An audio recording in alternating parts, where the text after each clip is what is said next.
Greetings and welcome to another episode of the Reconnect Podcast and TV Show. Today we have the distinguished guest, ntate Tello Leballo. Greetings and welcome to the podcast. Thanks for having me. Hello. Can you kindly share about your educational background and background how Horana or Motor guy or Holete guy? But I have a very multifaceted biography, so I hope it doesn't confuse anyone. That's me. So yeah, Tello Leballo is a Mafeteng born individual, but I was raised mostly in Maseru because from early ages, from 3-4 years, I was in Maseru. I had a very roaming around mom, so as she was looking for pastures, she decided Kilola Tangwanaka, and yeah, that's how I ended up in an MSU. I'm a Catholic, and interestingly enough, the Catholicism is influenced by the granny, cause mommy is a Pentecostal, so.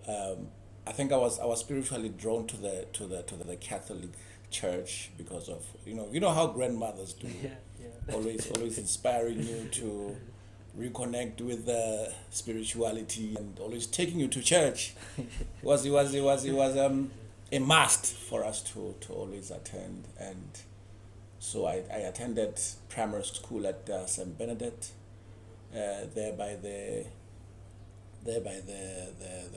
Mofumadu Atolo vicinity, and then from there I moved to my high school at Mamatona High School, and then I realized that my grades were not that impressive for me to embark on an educational journey in South Africa or anywhere. That's when I decided to go and upgrade in Cape Town. There's a nice little college there called Head Start College. Then after that, was a very confusing time because the National Manpower Secretariat at that time could not align with what I needed, as they compelled me to do something elsewhere, and then I was insisted I want to be here. So it was a very challenging time and financially dark time, to a point where I ended up taking a gap year and then I moved to Pretoria, by the way. What year was it when you took the? It was in donkey years. It was in '98 when I moved to Pretoria. So I was very passionate about music, starting to learn how to DJ. Because even back in the days, we used to have this club. It was one of the biggest talent search clubs in Maseru, called Maseru Arts and Talent Youth Club. Where I was also a DJ. So I joined an establishment called Flipside Records, on a funded project, and then we took almost a year there studying sound engineering and DJing. And then as I was in Pretoria, I got interested in the now Tshwane University of Creative Technology, and then I enrolled in 99. Yes, I enrolled there by, it used to be called Pretoria Technicon. I'm sure you youngins don't even, So I got my diploma in human resources from Tshwane University of Creative Technology, and then I decided to come back home and see what's available for me here. And as I have said, I was very passionate about broadcasting, music, entertainment. And then I looked around, roamed around. There used to be 3 radio stations back in the days. It was just Radio Lesotho, PCFM, and Moafrika. Yes. So I just kept on knocking on doors and getting rejected, but I couldn't give up. So what I did was I went to Radio Lesotho for the second time after getting rejected. We used to hang out by the main gate, me and the security guys just seeking for that little opportunity just to shadow people in studio. It didn't happen suddenly. It took a few months, just me always going there, befriending everyone. So much that somehow a light might appear at the end of the tunnel, and it did. This other time, then they decided they are looking for interns, and I was within reach, and I got to intern as a technical officer, by the way, and it was a very fun time for us, but it did not last. Because now there are procedures with government and there are structures with government, and now we had to be excused so much that, like I said, clear processes are undertaken for us to be properly employed. So I went back to Cape Town. This time I got lucky. I did my postgrad at the University of Cape Town Graduate School of Business, doing business management. And then while I was there, I got a call that they are looking for, like my position was now available to be filled, and I'm being shortlisted for an interview. And that's like a year later. So it was really interesting that, and very opportunistic at that time that such a moment occurs. But it was very confusing because I was still in Cape Town and I couldn't decide, do I pursue my studies here? This is a golden opportunity. I mean, I love radio. So but then I decided, you know what, we'll see about UCT later. Let me fly down to Lesotho, not even fly, because I took a train. Wow. And then I came back here 2002, I think, 3. Yeah. That's when I was full-time employed at Radio Lesotho. I was a technician at that time, but I envied and I was very inspired by the prospect of speaking on radio to a degree where I would pest my boss to let me do the little bit of speaking. And they could not allow that because they knew that, there were rules, clearly. You can't, there's a very thick line between being a technician and being a presenter. So I was very patient, determined. I remember this one other time when I got my big break, they were doing a live broadcast at Matsieng during His Majesty's birthday. And then for some reason, there was not a presenter in the studio. It was just me, the technician. The presenter had some issues and they could not show up at that time, health issues. So the program director called the studio, like, why isn't there anyone in the studio at this moment? And then I told her that, so yeah. And then she said, we need a link. That's when I got my first big break. And then fast forward, they were very impressed with my etiquette. Then they decided to give me a shot. Wow. Then eventually I had my own radio show. Then I was very passionate about also, if you would research, talent search. I appreciated everything talent search. And my approach was very unorthodox because Radio Lesotho wasn't really into what I was doing or trying to achieve. No offense. They were just way aloof when it comes to that. So I was very persistent, like trying to mold and fuse the two, trying to be Radio Lesotho oriented at the same time, trying to bring this vibrancy, all while promoting local music. And at that time, local music was very substandard in terms of production because there were not prominent production houses that would, it was just young people like yourselves getting laptops and producing music in studios.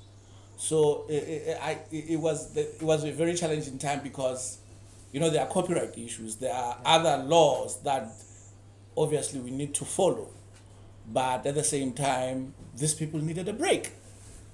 So I decided to be bold about it and then start promoting their music. And fast forward a few months later, there were hordes and crowded artists in studio just trying to, Dallas T, can you please play my music? Can you please play my music? Can you please? So you know what I ended up doing? I got a meeting with the operations engineer at that time, and then I decided that, you know what, there are so many open times in studio. Let's help these people. Let's formalize their music. Let's make it more concrete. Let's make it more professional. Let's make it sound good.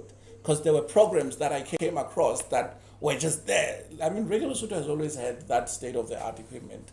So, excuse me. So it was really interesting that it was underused, and then I came across, because it was only used for Manana Wabodi Thapelo just to record and then play, and they were not always in the studio. So,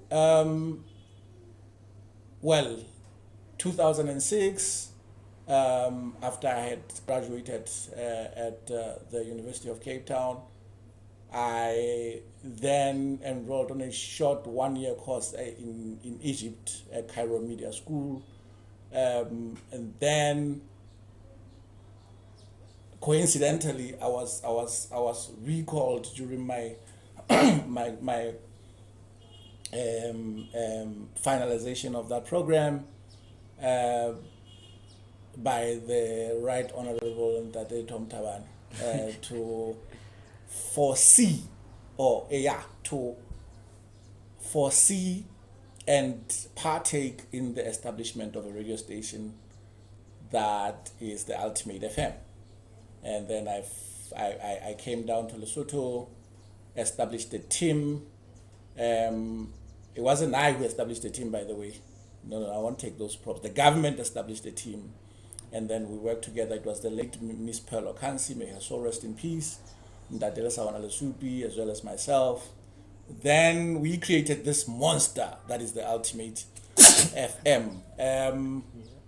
From there, it was just me and engaging and enriching and empowering and mentoring new talent. And fast forward 2013, I saw, since I've always been passionate about the arts, I saw a gap in the artistry where there's a little bit of lack of appreciation and recognition. So we came up with a concept called Ultimate Music Awards. And then it continued for 5 years consecutively and ended in 2017. I was really busy at that time because I was trying to do a bit of schooling as well as touching base with the operations of the radio station. And I was very inquisitive about the now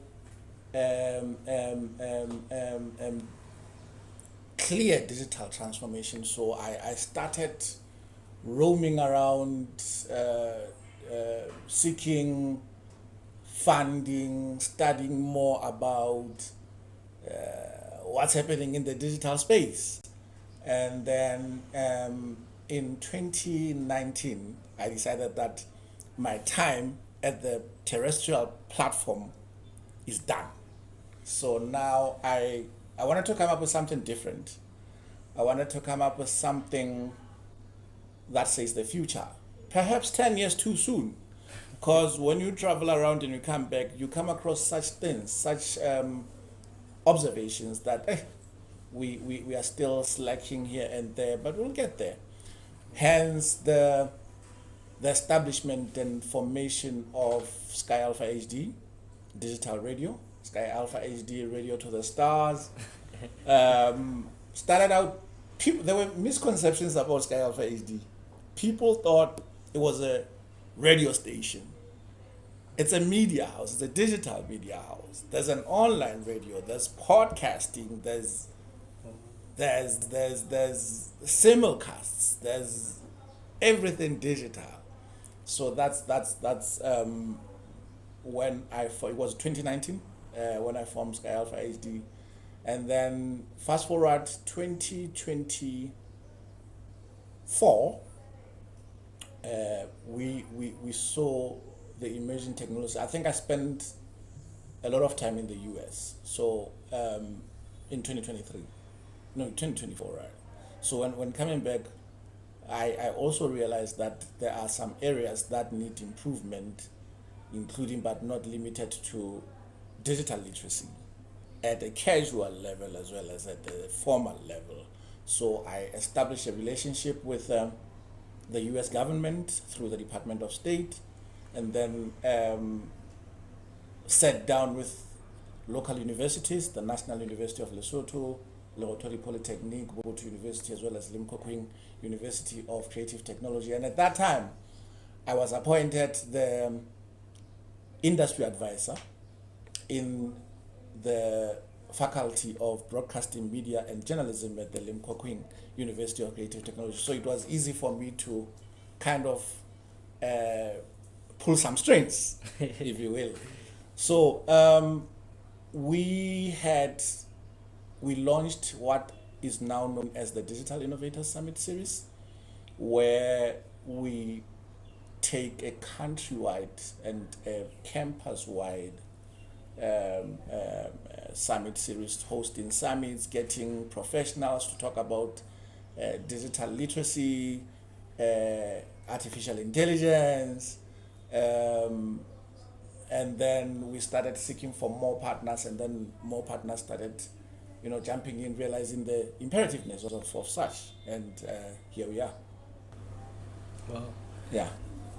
You have done a lot of schooling, like during your career or journey. You mentioned that you're enrolled in different programs here and there. What can you say to some people who like to say like traditional education is no longer worth it? Like, what can you say to those people? There's no such thing. There's no such thing. It's something to fall back on. And let me tell you, an interesting thing about my journey is that I wasn't really academically acquainted during my early youth days. I was just trying to see where I can squeeze in. It wasn't really easy. One would have given up. But I think the fact that with every journey, you learn. Even right now, I'm learning. Like, there's a lot that I just learned within this short period of time I've been here. So one never stops learning, bruh. One never stops learning.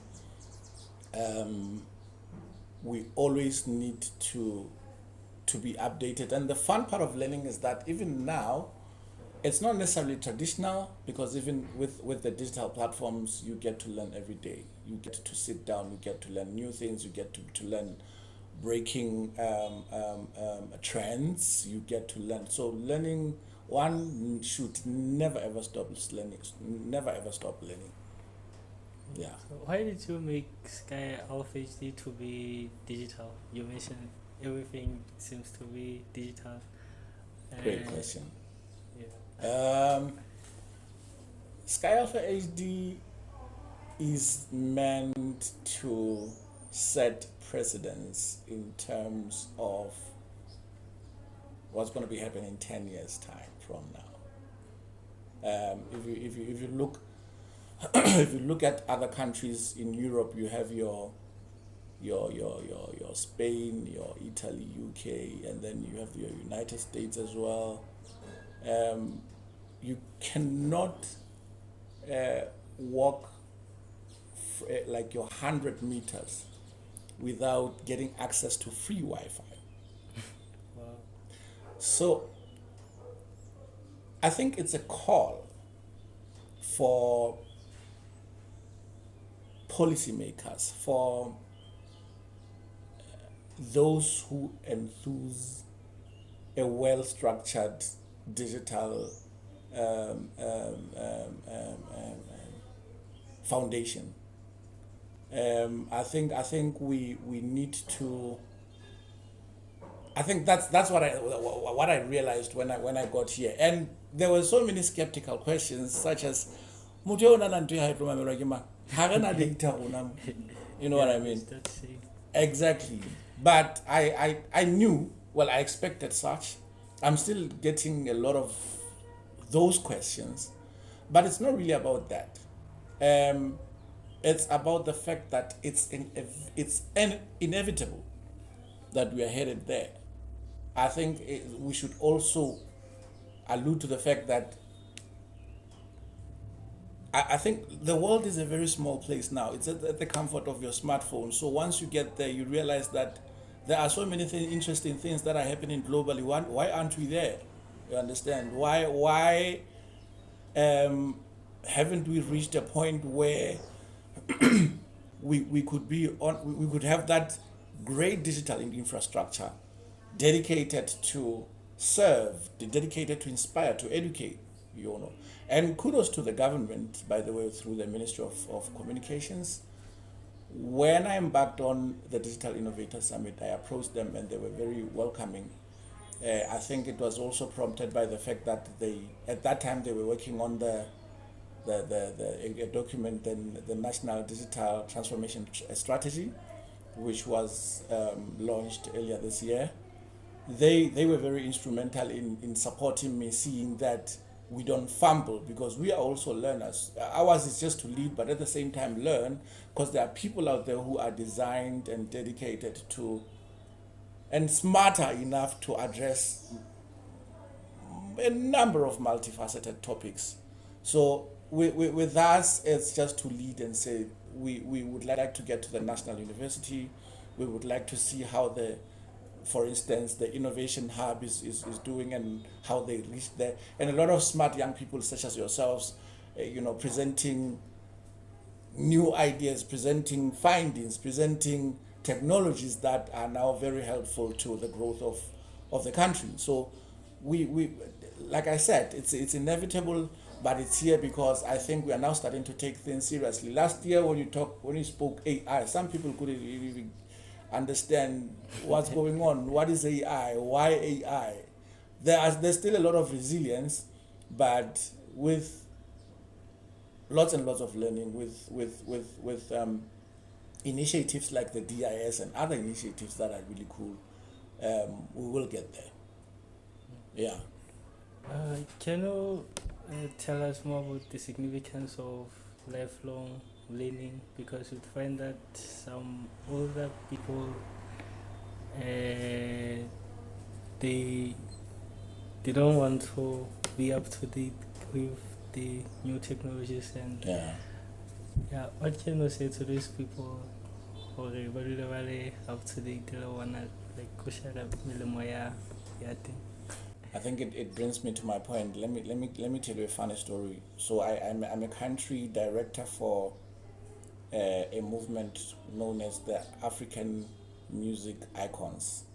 It's an emerging movement that we are going to launch in 2026. There are like 54 countries there on the movement, where we are going to have a national, regional, and continental award ceremony, dedicated to, obviously, with us it's opportunistic because even Donald Trump hasn't heard of Lesotho, so people need to hear of Lesotho. And well, I'm joking, everybody knows of Lesotho. What I'm trying to say is we have meetings every time, and there are some people who are even older than I, but who struggle just for basic things such as connecting, such as recording meetings and whatnot. So, like I said earlier on, it's never enough. It's never, you are never too old to learn.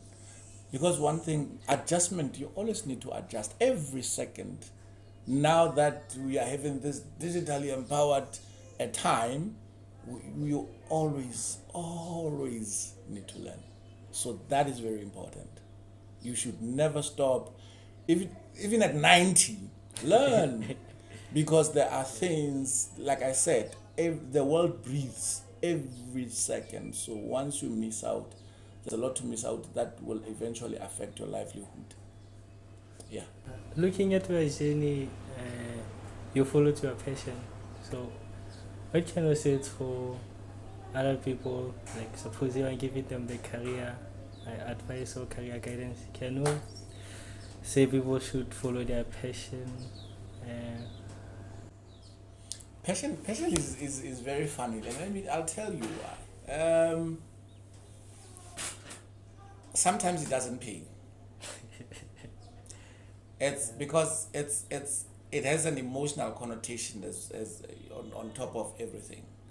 Once you are passionate about something, your emotions are always up there. Which is why when I established Sky Alpha HD, I realized that I'm too passionate about this radio station, so I'm not going to take the lead. Then I started appointing people whom I saw relevant and befitting to take that. But to answer your question, it starts there. Because there won't be any fire within you if you are not passionate. You will end up because you don't have the proper, you don't have the drive. So in order to have that drive, in order to have that prompting factor that says, oh, wake up, it's time to get it done, there has to be a passion, and then you have to develop that deep passion that will give you the direction, that will always give you that inspiration to achieve whatever it is that you want to achieve. So it's very important to, well, you know what I said earlier?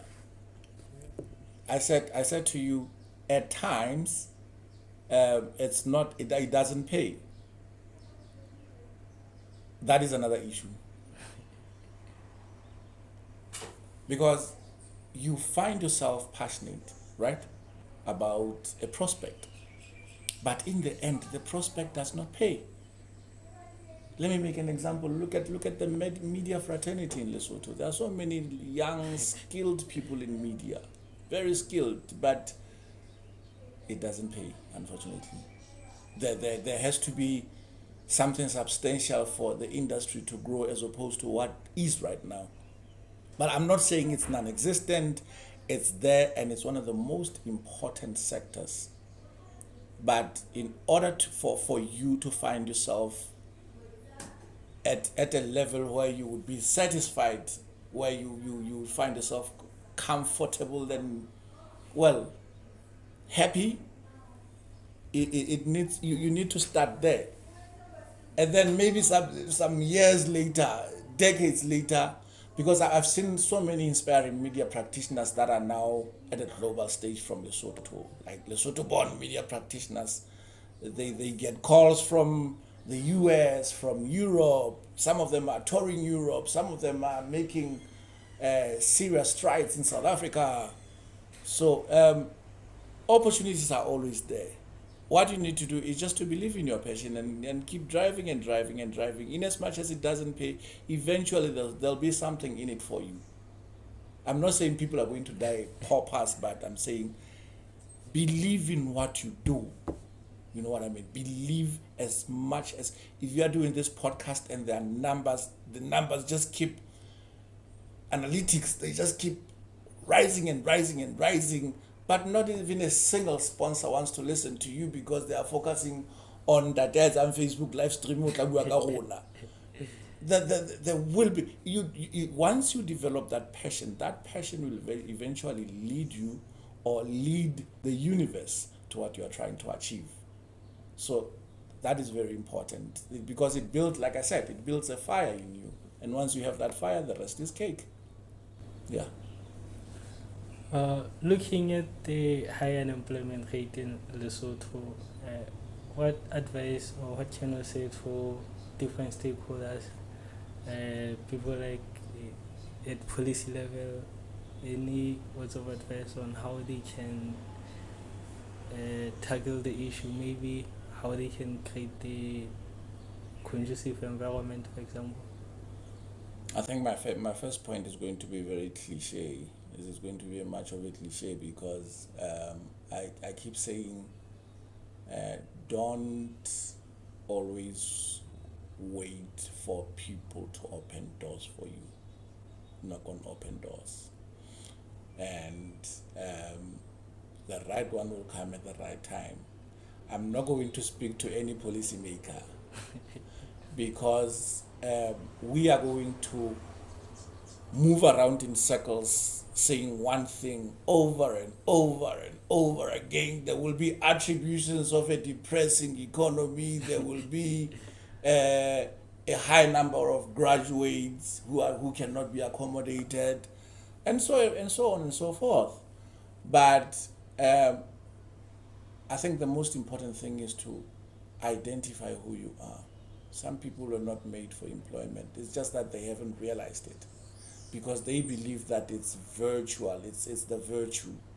You need to get employed to make it. You need to be the boss. You need to be an executive in a thriving company, whereas you can do all these things on your own and end up okay. So realize your potential. Look at me. I studied human resources management. I haven't been a human resource manager in my entire life. I don't even know how it's done. I just know by paper. You understand? Because I decided to dig in and search deeply into what is it that I want? What am I good at? What am I passionate about? Which couples back to the issue of passion, and then the rest is cake. So what I'm saying is, there's always a room for an entrepreneur out there. There's always a room for an innovator out there. There's always a room for a standalone consultant, anybody out there, any form of practice. There's always a room. Let's, in order to establish a proper ecosystem where we'll find ourselves not financially reliant to anyone, we need to find ourselves. Let's find ourselves. Let's search deep into who we are, and let's use that to then see how we can collaborate, because that is also very key. Collaboration. We need to collaborate. We need to complement each other. There's always something that I can take from you. There's always something that you can take from me that could make us stronger. Because once we find ourselves as soloists, then we are in trouble.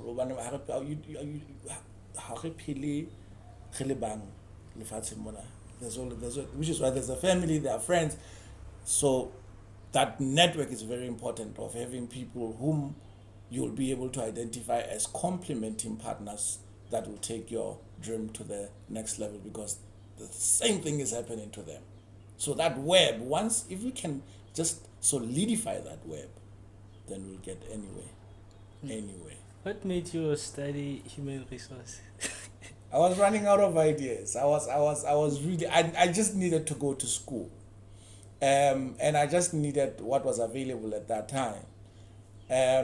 And also, I think I was really lucky because now my major was labor relations.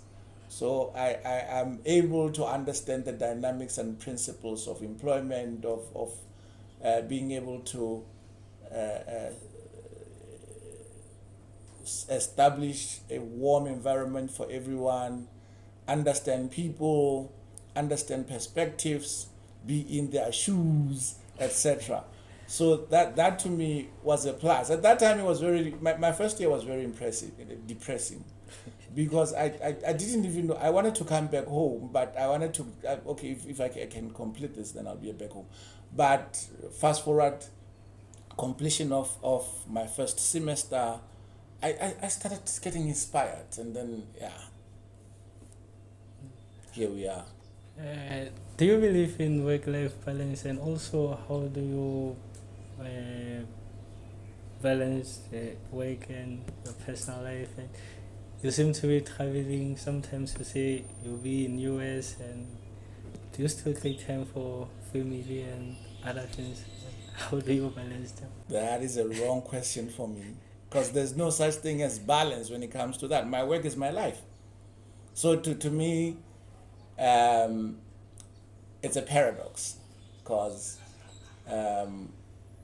I would want to be at a certain place where I'm working, but at the same time, I would want to be with my kids. So you would find instances where it's very conflicting that I cannot be at two places at the same time. But, well, there are two things. The first one, obviously, is making ends meet. And the second one is you chose to do this, so do it. So it's just getting used to doing what I do. Yes, there are serious times when I need to dedicate myself to my family, but you wouldn't find me offline and not saying I'm not working at this time because I'm spending. There are times, right? But there's no such thing as balance.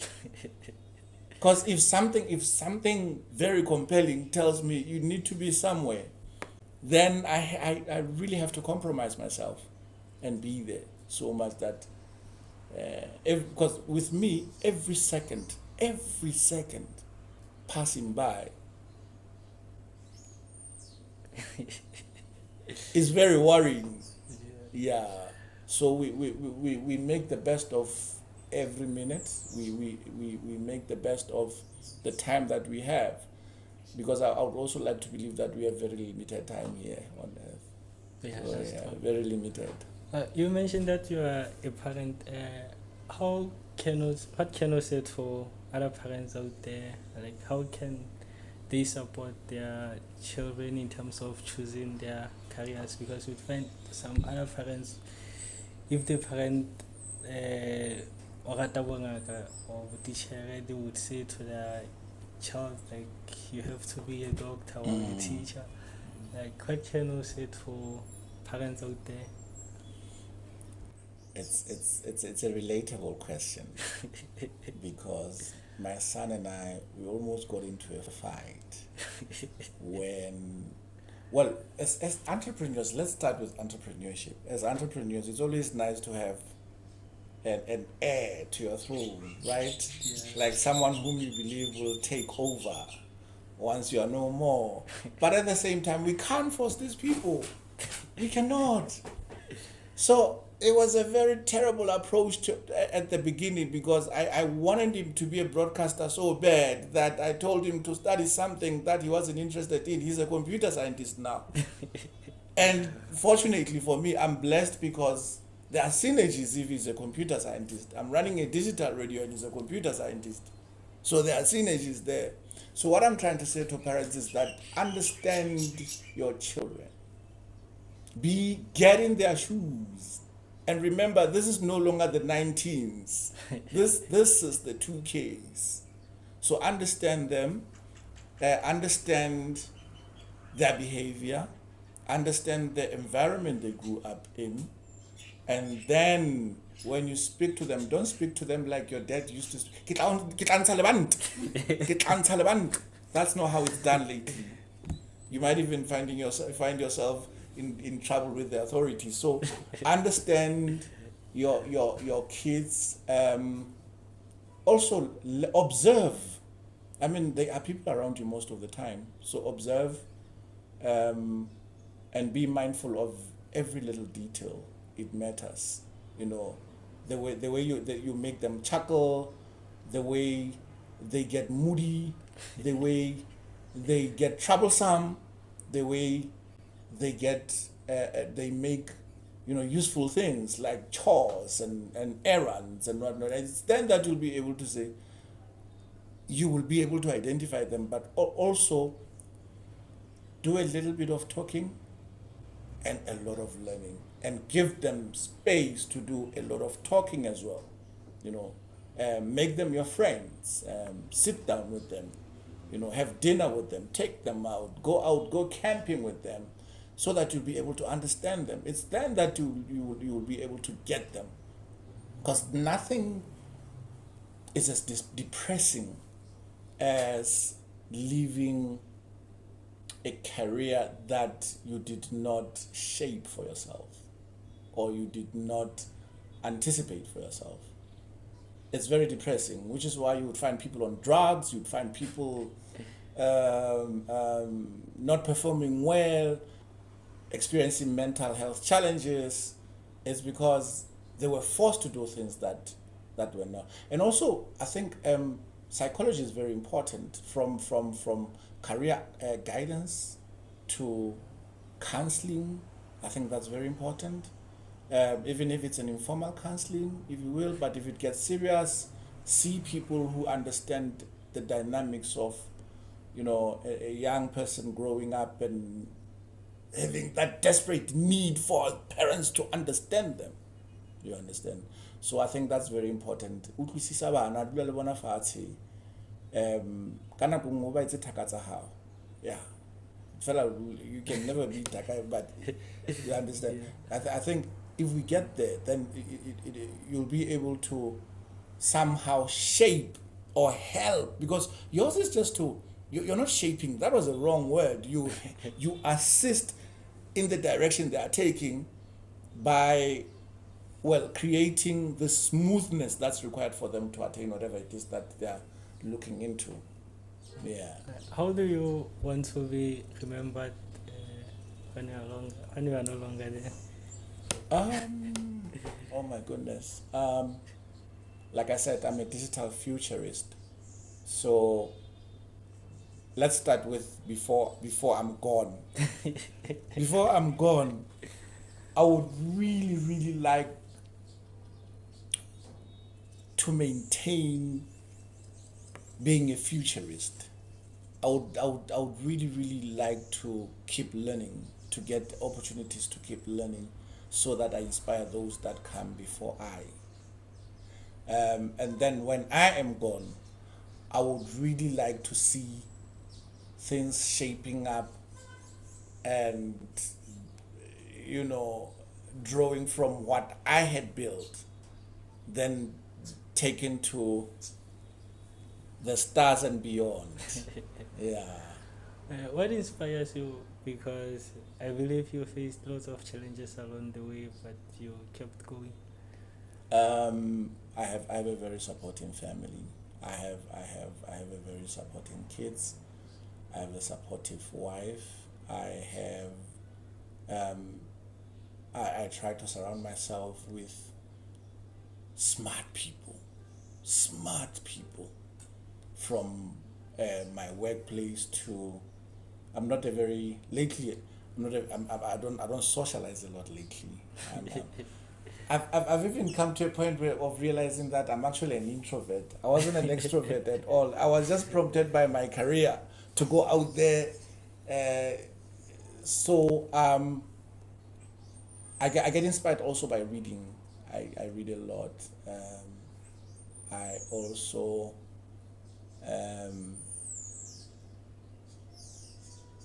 look into these leading institutions and countries and try to deeply establish what is it that they are doing differently to us so much that we get there. So I draw an inspiration from different avenues, as you can hear.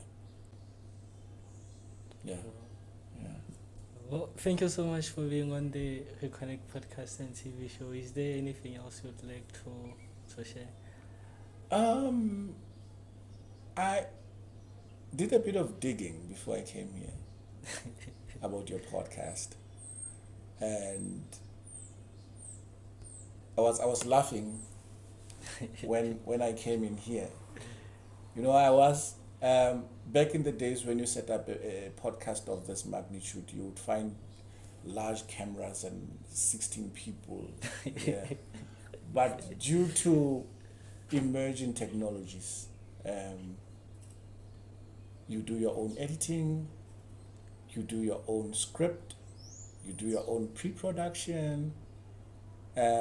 All you need to do is just to have a partner who's obviously looking into the technicalities.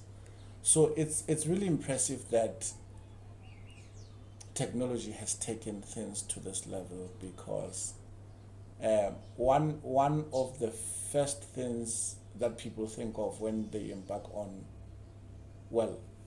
projects like podcasting is resources. Where am I going to get myself an iPhone, a camera, and whatnot. But I think the availability of resources is getting easier because of these cool apps or these cool softwares that can make an impeccable, and it's really impeccable, and the following is amazing, I have seen. So you're doing a good job. And I think this delivers a strong message to your age mates out there that you're like, you've got an iPhone right in front of you, but you're on Facebook, bro. What are you doing? You're just there checking out, roaming around people's profiles and checking out gossip, when you can do something that is impactful, not just to you. I mean, look at how young you guys are, but the level of intellectuality and smartness within your content is impeccable. Something that they should take an example of. You know, I was inspired by most of your podcast, of your YouTube content. Because of that, you just thought of it and you said, I'm doing it.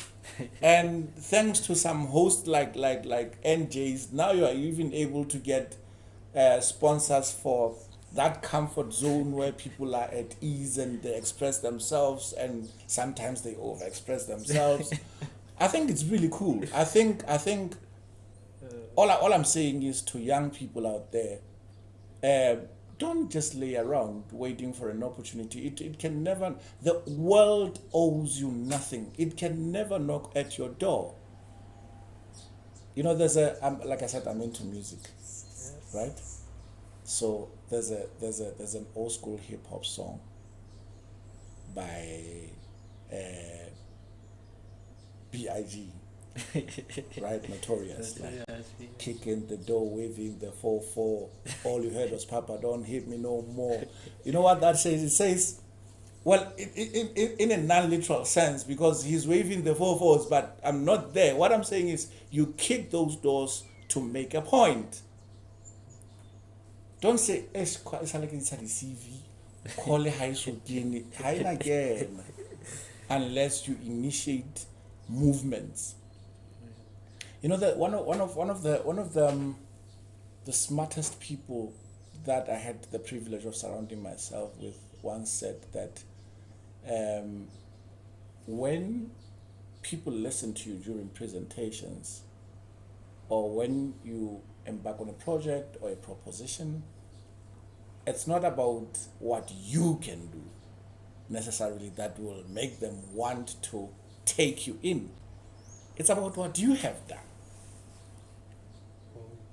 You understand? If, for instance, you approached me, you see how busy I am. I'm not even trying to be ostentatious, I'm busy. You approached me and say, Ntate Leballo, I have this idea for a podcast.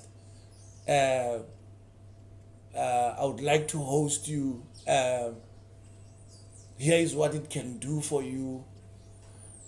The chances that I would have said yes are 50-50, but obviously, here's what you have done. And you demonstrated it, and then you send me links, and then I started looking into it, and I started that this is interesting, because also it has to be something that's in line with what I'm thinking. There has to be synergies. Yeah. I can't just go to any podcast, unfortunately.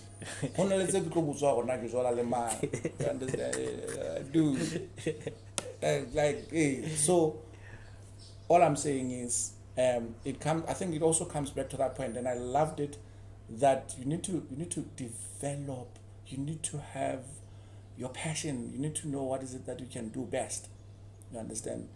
Which is why we have a soccer club, because there are players there are strikers, there are defenders, there are middle fielders, because the coach saw their capabilities and their strengths and their talents, hence the placement, the placings. So the same thing applies to life in general. Message is that find yourself, and trust me, you can be as old as 38 years old or 25 years old without finding yourself, still trying to find yourself, but there will be that point. That thing will knock on in your head. You will see it like, this is what I'm supposed to be doing. and you will do it. Which is why you see the most successful people in the world are the ones that had failed dismally several times, just failing and failing and failing and failing until they get to a point where they find themselves. Look at the KFC gentleman. He found himself at a very late stage of, I think, 70, 60 years old. Yeah, he was. Colonel Sanders. The same thing applies to the ideology of life in general. Find yourself, establish yourself, stay true to yourself, be as original as possible. Yes, draw inspiration from other innovations, but be original, and then the rest is cake. Yeah. Well, some people give up too soon. Like, what can you say to those people? Like, what can keep someone going? It's finding yourself. That's the only thing that can keep you going. It's not.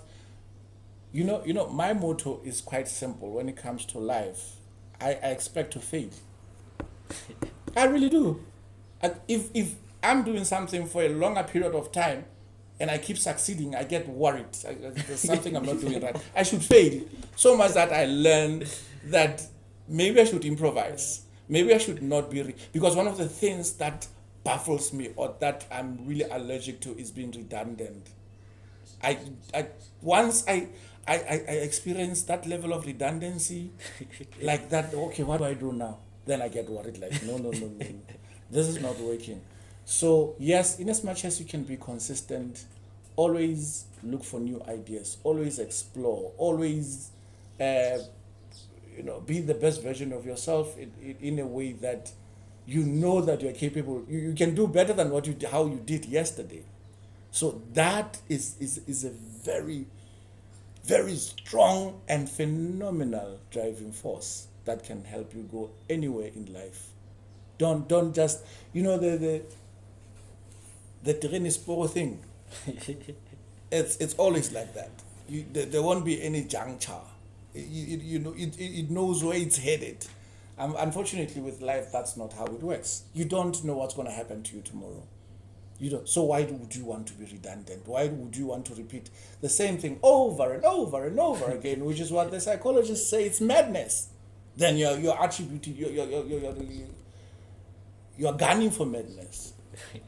So find yourself, be the best version of yourself every day. Be better than yesterday, and always seek challenges. And once you fail, celebrate. Oh, yes, I failed.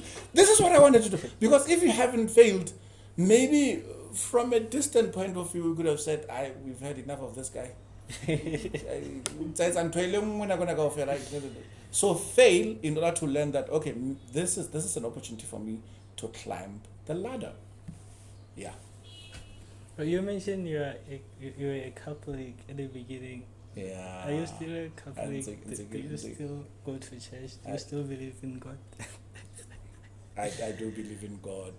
I'm still a very strong Catholic. Sometimes I annoy my wife and kids and sing hymns in the house. Unfortunately, it's been a while since I invaded a church vicinity, but that doesn't take away the fact that I believe in God, the fact that I'm a Catholic, and the fact that in as much as I'm a Catholic, but so to answer your question, very much yes, and a very big yes. Yes, sir. What can you say to people who don't believe in God? Hey, that's a difficult one. Maybe you should call some theologists or some people. What can I say? The decision is yours. Yeah, and as long as you have a motto or you have a belief that's of a certain integrity, that's of strong formation, and that you can see as a driving force, because that's what I believe who God is, the driving force. God can be anybody. God can be something, the belief within you, that instinct within you, those brains of yours. I think that's God. So we've got different definitions of God to a point where you would even think that you don't believe in God, whereas you believe in God, because those are your beliefs, and yet God lives within you. You understand? So I wouldn't really want to delve much on the religion complexities, because there are so many complexes there. Yeah, What I can say is, if you believe, if you are continuously doing what's right, and if you have a conscience that's taking you into a certain direction that is noble to you and that doesn't harm others, I think you're a religious person. Yeah. well, you mentioned Bajimu and God. Like, some people don't see the synergies between the two. They're like, we have to choose between whether you believe in God, Kappa, Bajimu. Yeah. They don't understand the synergies. Like, so the morning, what can we say with them? I used to think shame on them, but well, I can respect that. I think it all boils down to your beliefs. If you don't believe in such, who am I to force you to believing in it? So I don't have much to say on that particular topic. It's just that with me, it's always the ancestors first and the rest. Yeah. Yeah, I'm an African. That's how I was raised, and also I think that's very important. The way we were raised also kind of plays a significant amount of impact on our beliefs on. So it's that influence as well. So if somebody doesn't believe in the ancestors, I wouldn't really get mad at them. No, who am I to do that? It's their belief, and I should respect it. Yeah. Well, thank you so much. We hope to invite you again in the future. I hope so too.